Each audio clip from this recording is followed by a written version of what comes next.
Not only have Donald Trump and Elon Musk sent the U.S. government barreling towards a painful and unnecessary government shutdown right before the holidays, both of them were publicly humiliated last night when a partisan alternative was not only defeated by Democrats, but also by 38 Republicans. And now, fed up elected Republicans and Fox News hosts are publicly criticizing Donald Trump, and we have to talk about it. But before we do, if you end up liking this video and you want to support the channel, please be sure to hit the like, subscribe, and alert bells before you go. All right, friends, we have several clips to talk about in this video, but as a reminder, this is a follow-up to the ongoing story of a rapidly approaching government shutdown. At the time of recording, it's 1:44 p.m. on Friday, and we have until midnight to keep the government funded, or we head into a government shutdown. Now, for context, this is a tweet that Donald Trump sent out, or through social post, that Donald Trump sent out yesterday regarding a new scrambled, hyper-partisan continuing resolution package put together by MAGA Republicans after Trump and Elon Musk tanked the bipartisan government funding package that House Democrats and House Republicans had been negotiating for weeks. So this is the context.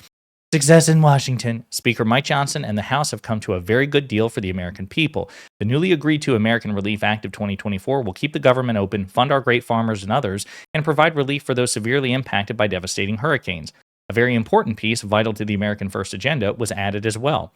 The date of the very unnecessary debt ceiling that will be pushed out 2 years to January 30th, 2027.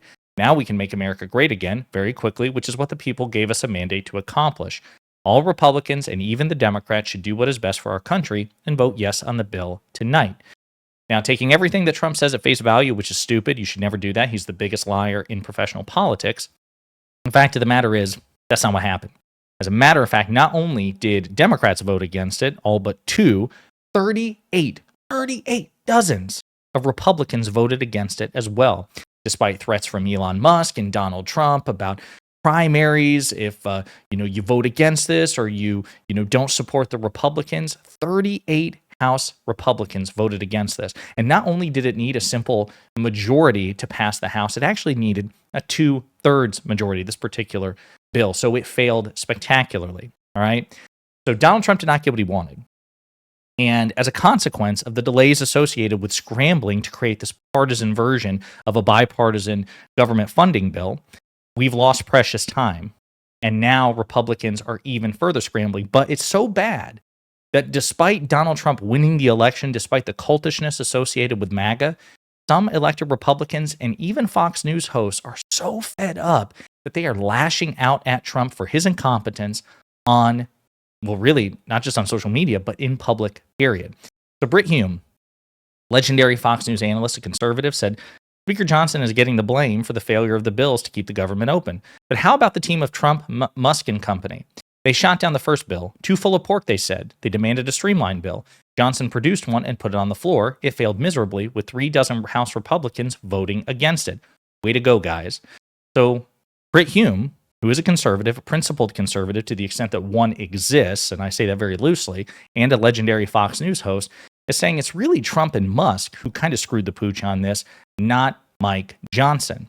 And I'm inclined to agree. I mean, Mike Johnson's certainly incompetent compared to Democratic former Speaker Nancy Pelosi, but he has an impossible job when it comes to pleasing Donald Trump and his boss, Elon Musk, because the math is just simply not in his favor. But it's not just, Brit Hume. You also have Fox News hosts like Steve Doocy, who, when speaking with a Republican congressman, Representative James, James is trying to blame Democrats for this. Well, the reason that Trump's partisan version of the bill didn't work is because Democrats didn't vote for it. But even Steve Doocy, Peter Doocy's father, this Fox News host, is actually, don't Democrats actually have a pretty good reason for not supporting this partisan funding bill after you tanked a bipartisan funding bill? But we also have to put blame where the blame is required. And that is making sure that Democrats actually come to the table, negotiate in good faith. Right. But Democrats aren't interested in compromise. They're interested in capitulation. And we have to recognize who we're dealing with. Well, Congressman, the Democrats didn't vote for it because the Republicans took all the stuff that the Democrats wanted out of it. And even James at the end is like, oh, that's a good point. And the reason they did that is because Donald Trump told them to. Donald Trump said, come up with a partisan version of this bipartisan bill. And so you have Fox News hosts bucking the system and saying, well, actually, it's your fault, that at the behest of Donald Trump, that this happened, that this humiliation happened. I also want to draw attention to a specific congressman, Eric Burlinson, who took it even further. And you're going to hear more of this, an increasing number of elected Republicans calling out Donald Trump. Commensurate spending cuts and fiscal reform. When I ran for office, I said that I would not vote to raise the debt ceiling. And so I've never voted to raise the debt ceiling. I love Donald Trump, but he didn't vote me into office. My district did. You want to shut it down? So again, that is an elected Republican, an elected MAGA Republican saying that, listen, I love Donald Trump, but I'm not doing this. I'm not doing what he wants here, which is stunning. Chip Roy, a Republican congressman from Texas that Donald Trump has been beefing with in particular recently. Chip Roy, Donald Trump has suggested should be primaried because of his defiance. Well, this is what he had to say. My position is simple. I'm not going to raise or suspend the debt ceiling, racking up more debt without significant and real spending cuts attached to it. I've been negotiating to that end. No apologies. DC, real Donald Trump. Speaker Johnson, Senator John Thune, Freedom Caucus. So here you have a conservative, again, to the extent that such a thing exists, a principled conservative Republican saying, listen, I've campaigned on not contributing to the national debt, and I don't care who's calling for the national debt, a Democratic president like President Biden or Donald Trump, it doesn't matter. That's a rare act of courage, right? And I think Chip Roy is a far-right loon in so many respects, but at least he's consistent when it comes to his notions of fiscal responsibility. And he's walking a tightrope, and he's also trying to, show strength and show backbone without getting on Donald Trump's good side. So anytime he says stuff like this, like he's had a camera in his face, he's like, well, listen, I really like President Trump, and I agree with President Trump on so many things. But he's like, Donald Trump wants to raise the debt, which is true. Remember, $8 trillion, $8 trillion. The single greatest contribution to the national debt was added during Donald Trump's 4 years in office. And even before COVID, he deficit spent to a staggering degree. He inherited an excellent economy from President Obama. No real need deficit spend, particularly if you've campaigned on fiscal responsibility, cutting taxes and cutting expenses. But all Trump did was cut taxes, spent $2 trillion on a tax cut for the Americans who needed the least, the uber rich, but he didn't cut spending. He spent profligately.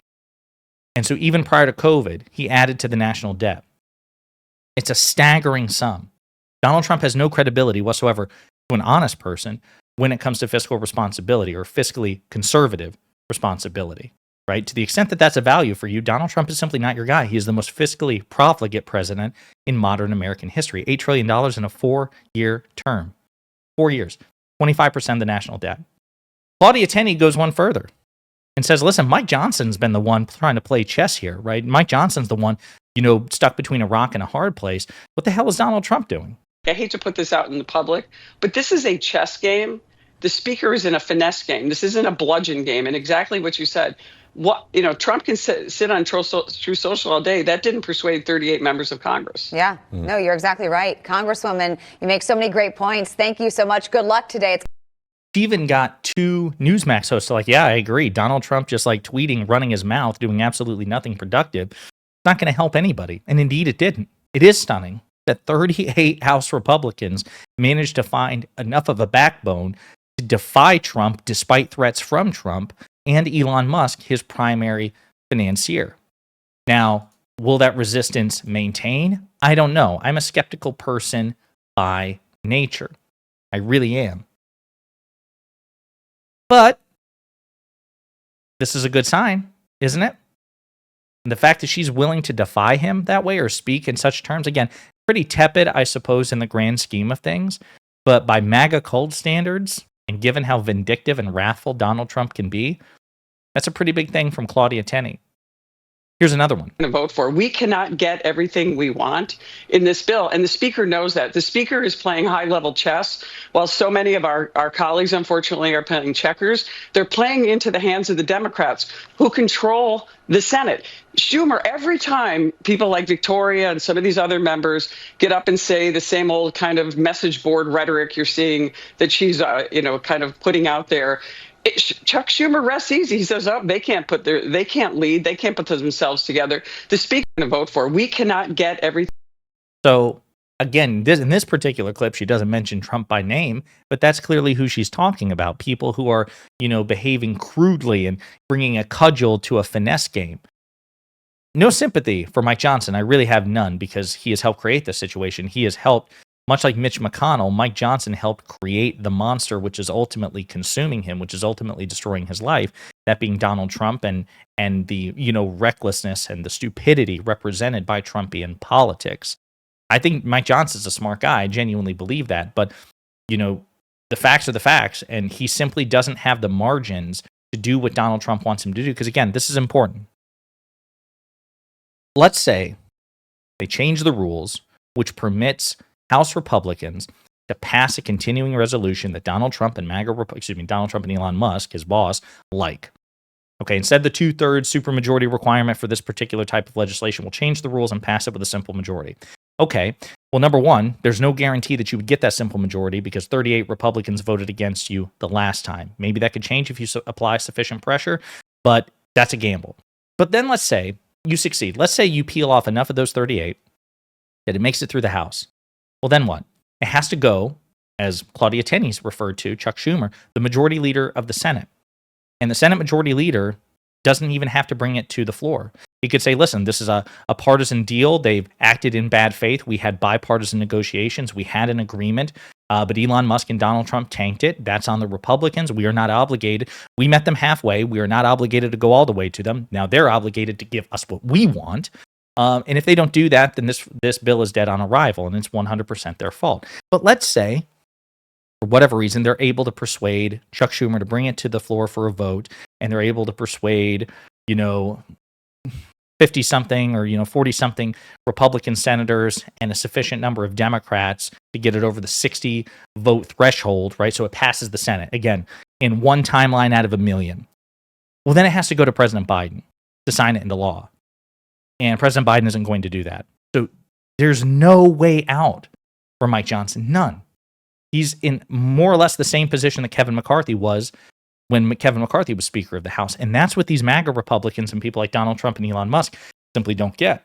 Now, things may change once Republicans get the trifecta, once they become, stewards of the government on January 3rd, when the new Congress is seated, and then on January 20th, when Trump becomes president. Then they will have nominal control of all three branches of government, two chambers of Congress, the White House, and Supreme Court. That might change. But right now, what Trump and Elon Musk want to do is make MAGA Republicans the tail that wags the dog. They want MAGA Republicans to be able to dictate terms to a Democratic president and a Democratic Senate. That can't happen. That's not going to happen. And so that's why you see so many Fox News hosts and even elected Republicans actually criticizing and defying Donald Trump, because they're like, you have no idea how the hell this works. What you're asking is impossible.